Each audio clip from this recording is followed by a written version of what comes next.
Welcome to A Wandering Palette Art Club. In this lesson, we're working through a miniature cat study, exploring how small art studies can help you understand the fundamentals of painting. Part 4, the cat study. We are going to be working on a black and white tuxedo cat, my version of Sylvester.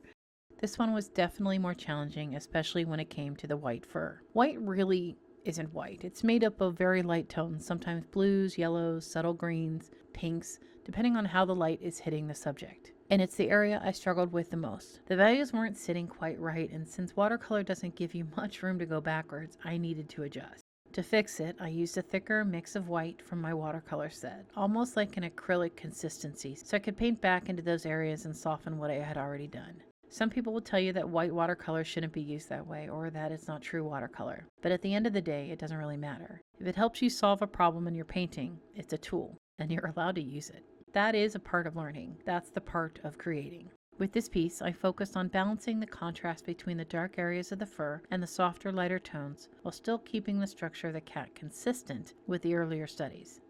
In this version, I've sped up parts of the painting process so you can watch it at a faster pace. If you prefer this style or the full real-time version where we go step by step, let me know in the comments.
And that wraps up this cat study. If you'd like to keep learning with me, the next lesson will be available May 1st inside A Wandering Palette Art Club on Patreon. If you're not looking for a membership, I also have this lesson available as a one-time purchase on my Etsy shop. Thank you for painting along with me, and I will see you in the next one.